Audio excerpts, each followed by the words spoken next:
berkata, Tuhan Yesus baik. Itu bukan hanya kata-katanya yang indah, bukan hanya enak didengar lagunya, tapi kok bisa nyanyi meneteskan air mata. Kenapa saudaraku? Karena engkau mengalami dalam hidupmu, engkau boleh melalui banyak hal, tapi Yesusmu tetap baik. Penyembahan itu hati. Hati yang mengasihi Tuhan, Pak. Ada perbedaan yang besar sekali. Ketika kau menyembah apa yang tidak kau kenal, dengan kau menyembah apa yang kau kenal. Jangan menyembah dari katanya orang lain. Alami. Pastor, lagi mana saya bisa kenal Tuhan saya? Kenali dia dari firman-Nya, saudaraku. Hari ini saya berdoa ya, kalau saudara menangkap the secret behind praise and worship, caramu menyembah tidak akan pernah sama lagi. Miracle of worship. Mujizat di dalam penyembahan. Tahukah saudara? Ada keajaiban tersendiri di dalam pujian penyembahan. Kenapa saudaraku? Karena mau sampai kapanpun ya saudara, penyembahan itu punya tempat yang spesial di hatinya. Saya hanya menyayangkan saudaraku, masih banyak orang Kristen itu menganggap pujian penyembahan itu kayak appetizer, Bu. Jadi hanya hidangan pembuka saja. Kadang-kala kalau kita nggak hati-hati ya saudaraku, pujian penyembahan itu hanya kayak pelengkap sebelum firman, gitu. Tapi hari ini saya berdoa ya, kalau saudara menangkap the secret behind praise and worship, you will never do it the same again. Itu sebabnya hari ini saya akan membagikan kepada saudara satu pesan rema firman yang berjudul The Secret of Worship. Sejak dari hari ini, caramu menyembah tidak akan pernah sama lagi. Itu doa saya, saudaraku. Kenapa, saudara?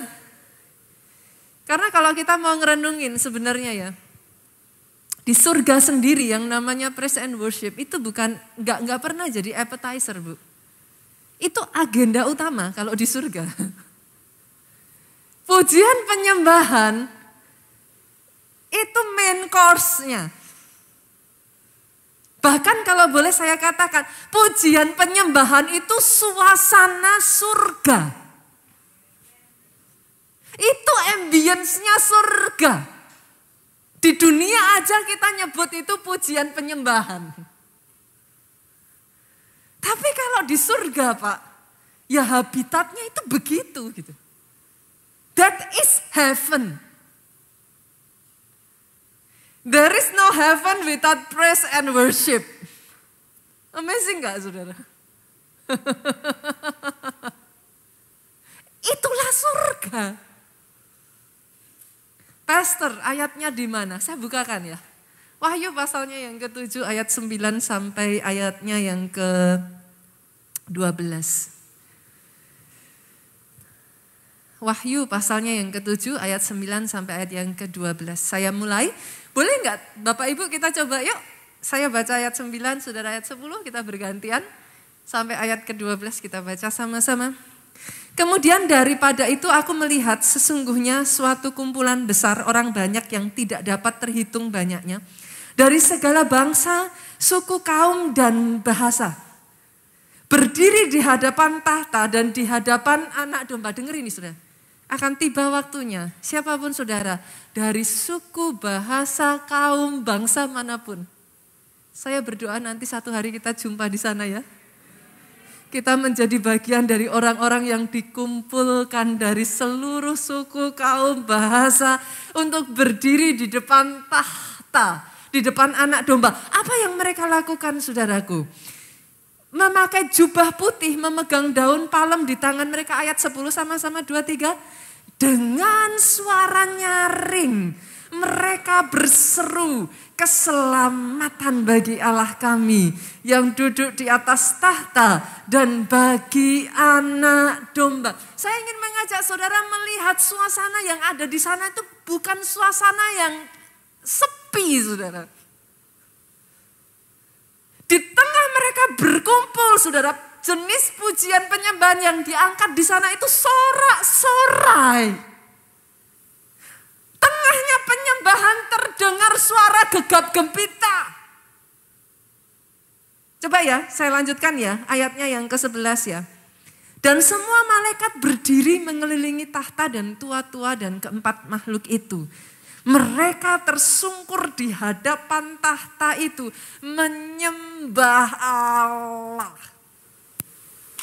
Saudara pernah enggak ngalami satu suasana ketika kita KKR, kita masuk hadirat Tuhan yang enggak biasa-biasa. Saudara merasakan hadirat Tuhan yang begitu kuat sampai saudara tuh enggak tahan pengen tersungkur sujud. Karena ya saudara, exactly. Suasana seperti itu, definitely itu bukan suasana pujian penyembahan biasa. Itu suasana yang intens. Itu jenis penyembahan yang dibawanya itu jenis penyembahan yang begitu deep sekali. Sampai orang itu udah gak bisa nahan, Pak. Yang ada di sana, amin. Ini coba lihat. Ayat 12 yuk, kita baca sama-sama 2-3. Sambil berkata apa? Amin. Puji-pujian dan kemuliaan, hikmat dan syukur dan hormat dan kekuasaan dan kekuatan bagi Allah kita sampai selama-lamanya. Amin. Ini bukan suasana yang sepi. Ini suasana yang gegap gempita, Pak. Boleh nggak saudara saya minta? Teman-teman praise worship, yuk. Sama-sama.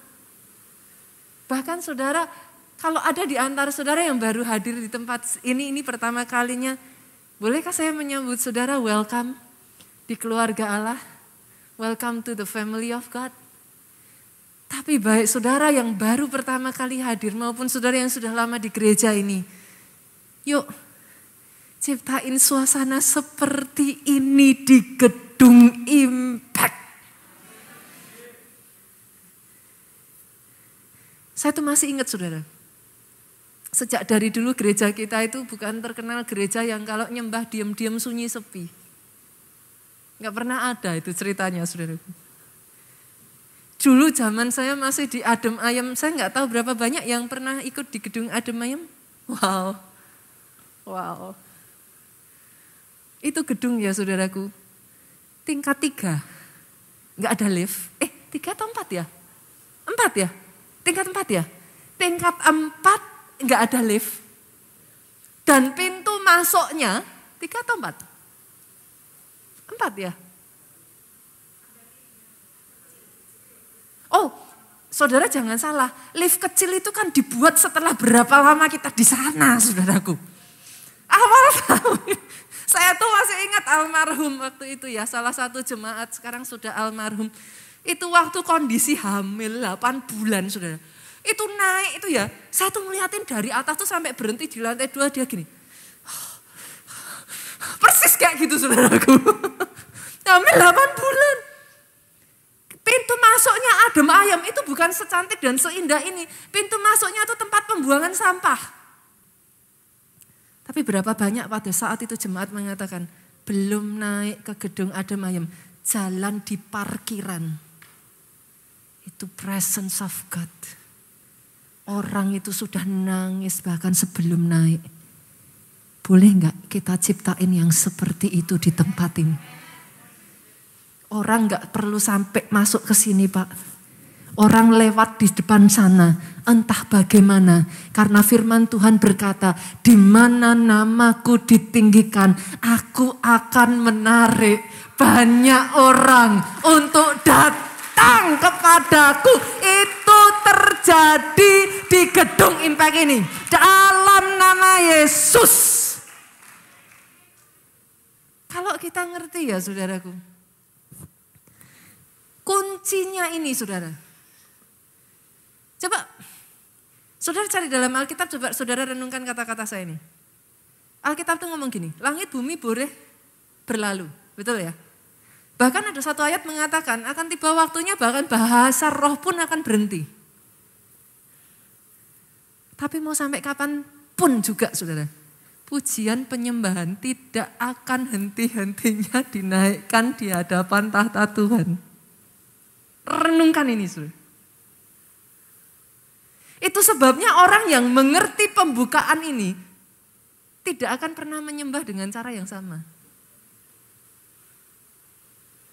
Dan orang yang mengerti pembukaan ini, saudara temukan di dalam Alkitab, mereka jadi kesukaannya Tuhan. Jadi kesayangannya Tuhan. Daud, saudara berkali-kali baca. Mazmur 119 mungkin media boleh bantu dikeluarkan. Apa saudaraku? 7 kali dalam sehari. Daud itu memuji-muji Allahnya. Kenapa? Karena Daud tahu satu pembukaan tentang praise and worship. Praise and worship bukan appetizer. Praise and worship bukan tambahan.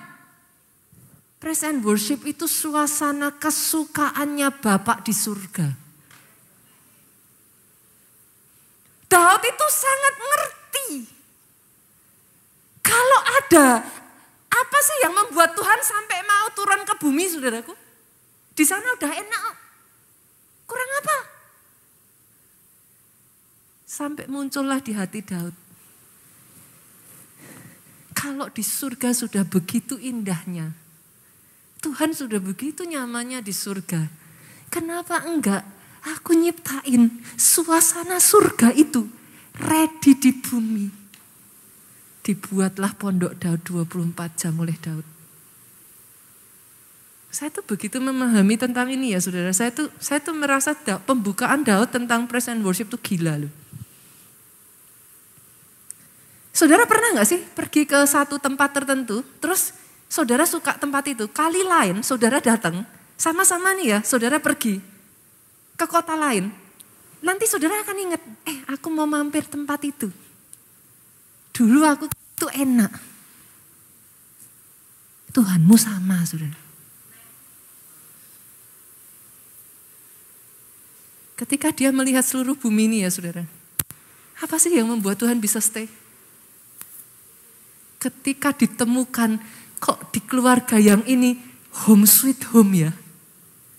Apa yang membuat Tuhan home sweet home, Bu? Karena itu suasana di surga. Come on. Saya berdoa atas hidupmu, atas keluargamu. Pujian penyembahan diangkat. Saya berdoa di tempat kerjamu, di tempat bisnismu, di tempat Tuhan tempatkan engkau. Di pelayanan jam ibadahmu, suasana surga diangkat. Dia lihat hidupmu, keluargamu, lihat bisnismu. Dia betah. Dia tinggal di sana, saudaraku. Kenapa itu suasana surga? Itu bukan appetizer, saudaraku. Itu bukan hanya pelengkap sebuah ibadah, no. Dan karenanya atas hidup Daud, saudaraku. Di zaman Daud itulah miracle of turn around terjadi. Mujizat pembalian. Tahukah saudara mujizat pembalian? Bangsa Israel yang tadinya itu bangsa yang tidak diperhitungkan. Bangsa Israel tadinya bangsa budak, saudara. Sampai terjadi miracle turn around di zaman Daud, kenapa? Pujian penyembahan. When your prayer fail, praise Him. Banyak orang Kristen salah, saudara. Doa gak dijawab, doa gak didengar, sungut-sungut, komplain. When everything fail, praise Him. Di balik pujian penyembahan ada miracle of turn around. Dalam Alkitab ya saudara, saudara tidak akan menemukan orang-orang yang dipakai Tuhan sebagai raksasa-raksasa giant, spiritual giant ya, yang bukan worshiper. Cek, cari saudara. Pastor, bukannya cuma Daud. Ya itu yang saya diskualifikasi saudara. Kenapa? Karena sudah obvious sekali gitu. Ya sudah jelas kan, maksudnya saya ambil aja, saya keluarkan Daud dari daftar itulah saudara. Lah karena saudara sudah bisa lihat, akhirnya saudara tidak bisa melihat yang lain gitu. Pastor, contohnya siapa? Saya kasih contoh ya, Musa saudara. Pastor kayaknya Musa gak terkenal karena itu, dia terkenal sebagai leader, yes. Dia terkenal sebagai orang yang beriman, yes. Orang yang luar biasa, berani dipakai Tuhan, yes. Tapi kapan Musa dicatat memuji menyembah Tuhan? Kita buka yuk, Keluaran pasalnya yang ke-14. Keluaran 14 ayatnya yang ke-30 sampai 31. Boleh bantu saya saudaraku? Saudara baca dengan suara yang keras. 2, 3. Demikianlah pada hari itu Tuhan menyelamatkan apa? Orang Israel dari tangan Mesir, oke? Dan orang Israel melihat orang Mesir mati terhantar di pantai laut. Itu cerita ketika Tuhan membawa Israel keluar dari Mesir, saudara. Sejak dari hari itu apa yang terjadi? Ketika dilihat oleh orang Israel betapa besarnya perbuatan yang dilakukan Tuhan terhadap orang Mesir, maka takutlah bangsa itu kepada Tuhan dan mereka percaya kepada Tuhan dan kepada Musa hambanya itu. Apakah titik sampai di situ? Kebanyakan orang masa-masa ini mereka akan celebrate, mereka akan pesta, mereka akan makan-makan dan lain sebagainya. Ini momen besar loh saudara, betul? Tapi apa yang Musa lakukan? Lihat, Keluaran 15 ayatnya yang pertama saya bacakan. Pada waktu itu Musa bersama dengan orang Israel menyanyikan nyanyian ini bagi Tuhan yang berbunyi, baiklah aku menyanyi bagi Tuhan sebab ia tinggi luhur, kuda dan penunggangnya dilemparkannya ke dalam laut. Saudara baca seterusnya. Judul dari ayat ini adalah nyanyian Musa dan Israel. Masih ingat ketika Miriam menari bagi Tuhan? Lihat ini saudaraku. Orang-orang yang dipakai sampai level tertentu, mereka itu they must be worshiper. Enggak bisa enggak? Karena ada secret di dalam worship ini yang selalu enggak pernah fail untuk kena di hatinya Tuhan. Pastor, yang lainnya, Elisa, saudara kenal Elisa sebagai siapa? Nabi dong, betul? Tapi saudara tidak pernah berpikir kan, masa sih Pastor Elisa nggak pernah dicatat sebagai seorang worshiper loh. Jangan salah saudaraku, kita buka. Kita buka ayatnya, 2 Raja-Raja 3, boleh dibantu? 2 Raja-Raja 3 ayatnya yang ke-15 dan 16 ya. Sama-sama baca 2, 3. Maka sekarang jemputlah bagiku seorang pemetik kecapi. Apa yang dilakukan Elisa? Pada waktu pemetik kecapi itu bermain kecapi, maka kekuasaan Tuhan meliputi dia. Elisa itu tahu saudara. Dalam pujian penyembahan di sana ada suara Tuhan. Ada suara kenabian. Dalam pujian penyembahan di sana ada pesan Tuhan disampaikan. Seorang nabi sekelas Elisa loh saudara. Dia sampai panggil pemetik kecapi. You can see it. Dan apa yang terjadi? Di ayat 16 kalau saudara baca, ini yang kisah yang menjadi salah satu ayat yang dipakai Tuhan untuk berbicara atas gereja kita membangun Pondok Daud, saudaraku. Beginilah firman Tuhan, setelah pujian penyembahan dinaikkan, berkatalah Tuhan, beginilah firman Tuhan, biarlah di lembah ini dibuat parit-parit. Tuhan bicara, saudara.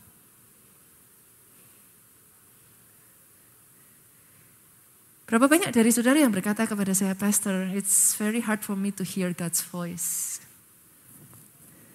Bolehkah saya katakan kepada saudara, yuk belajar menyembah yuk.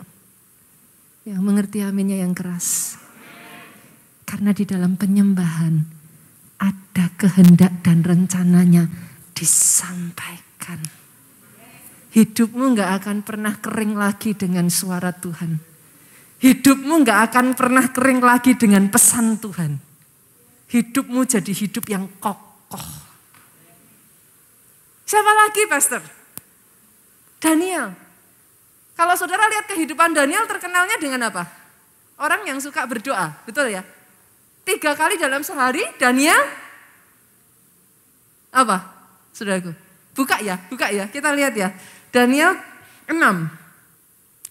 Daniel 6 ayatnya yang ke-10. Demi didengar Daniel bahwa surat perintah itu telah dibuat, pergilah ia ke rumahnya. Dalam kamar atasnya ada tingkap-tingkap yang terbuka ke arah Yerusalem. 3 kali sehari ia berlutut. Nah ini yang seorang Kristen kurang lengkap saudara. 3 kali sehari ia berlutut, berdoa, serta memuji Allahnya. Saudara hanya mengenal Daniel sebagai orang yang suka berdoa. 3 kali dalam sehari dia berdoa. Wrong. 3 kali dalam sehari dia berlutut. Dia berdoa. Dia memuji-muji Allahnya. Sebut saudaraku. Raksasa-raksasa roh yang ada di dalam Alkitab. They are worshiper.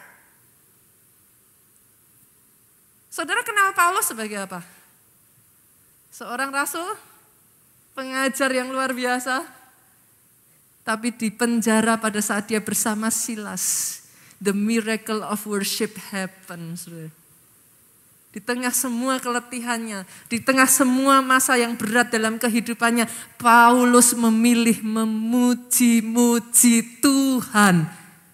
Worship brings miracle happen. Penyembahan itu menarik mujizat, saudara. Doa saya dalam kehidupan lepas pribadi di tempat ini, ada hati yang begitu menyentuh hatinya Tuhan. Jadi orang yang pemuji yang disukai Tuhan, saudara. Kenapa hidup Daud sampai segitunya? Dalam hidup Daud tuh ya, kalau boleh baca ya, jujur ya saudara, saya tuh gak habis pikir gitu. Kok bisa ya Tuhan tuh segitunya gitu. Sampai detik hari ini kalau saudara pergi ke Israel, mereka tuh masih mengeluh-ngeluhkan nama Daud tuh. Sampai detik hari ini saudaraku. Somehow buat bangsa Israel, Daud itu punya meaning tersendiri. Kenapa saudara? Coba kita lihat ya, 2 Samuel 23 ayat 1. Inilah perkataan Daud yang terakhir. Semua itu kalau yang terakhir pasti paling penting kan saudara? Sepakat dong? Kalau ada orang mau meninggal terus kasih pesan terakhir, paling penting dong. Apa yang paling penting ini dicatat seperti ini saudara. Tutur kata Daud bin Isai dan tutur kata orang yang, lihat ini. Yang ditulis di ayat ini. Orang yang diangkat tinggi. Garis bawahi kata dia, saudara. Orang yang diurapi Allah Yakub. Yakub itu Israel, saudara. Pemazmur yang disenangi di Israel. Saudara bisa notice something, sesuatu yang aneh enggak dari ayat ini? Terkesannya enggak aneh ayat ini, saudara. Tapi coba saudara bayangkan. Kira-kira kalau ada seorang raja yang sebesar Daud, yang seharusnya diingat itu apanya? Kenapa tidak ditulis? Daud adalah seorang yang mengalahkan raksasa sekelas Goliat. Enggak ditulis saudara. Kenapa enggak ditulis? Daud adalah seorang raja yang di masanya musuh-musuh itu takut dan gentar kepada Daud. Enggak dicatat begitu. Kenapa di? Karena ayat ini bukan berbicara tentang prestasi Daud, saudara. In the end, yang diingat Tuhan itu bukan prestasimu. Come on. Di mata Tuhan, karena begitu menyentuhnya Daud, Tuhan mengatakan atas kehidupan Daud, ayat ini yang Daud rasakan, Tuhan rasakan atas hidup Daud. Siapa Daud di mata Tuhan? Dia orang yang diangkat tinggi oleh Tuhan. Karena dia diurapi oleh Allah Israel. Karena dia adalah seorang pemazmur yang disenangi. By the way saudara, kata disenangi di sini itu punya arti aslinya itu naim saudara. Gereja kita tuh pernah bikin satu lagu judulnya Naim. Saya nggak tahu saudara masih ingat lagunya enggak? Naim, dikasihi Allah dan manusia. Kuduskan hatiku, sucikan hidupku, menjadi naim di hadapanmu. Saya lupa setelah itu saudaraku. Tapi anyway ya saudara. Kata naim itu berasal dari bahasa aslinya itu nyaman, nikmat, dan disukai. Artinya sama-sama nyembah. Ada penyembahan yang naim, masuk sampai ke hatinya Tuhan. Ada penyembahan yang angkat tangan sih, tepuk tangan. Tapi angkat tangan dan tepuk tangan belum tentu loh saudara. Tangannya terangkat, badannya di gereja, pikirannya, habis ini makan bakso apa makan soto ya? Saudara mengerti yang saya maksudkan? Tapi somehow untuk Daud itu sampai masuk di hatinya Tuhan. Kenapa? Itu jadi pertanyaan, kenapa? Dari semua pemazmur, apakah gak banyak pemazmur saudara? Tapi somehow yang satu ini masuk Pak di hatinya Tuhan. Kenapa saudaraku? Saya bagikan dua aja ya saudara. Yang pertama, karena Daud menyembah dari hati yang mencintai Tuhan. You can fake the action.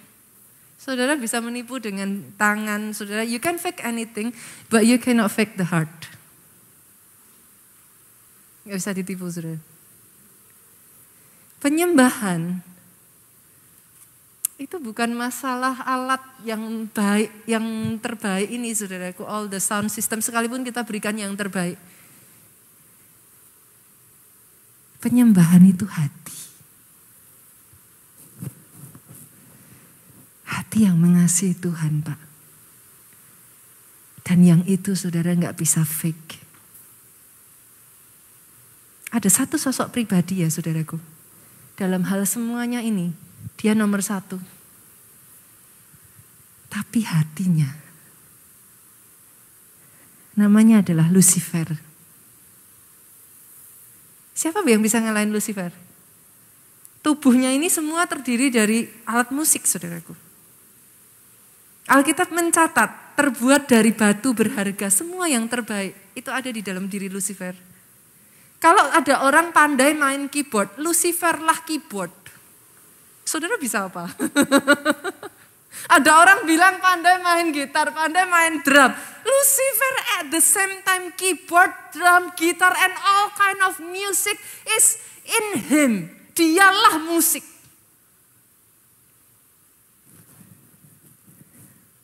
Tapi yang jadi masalah adalah hati Lucifer. Isinya pahit.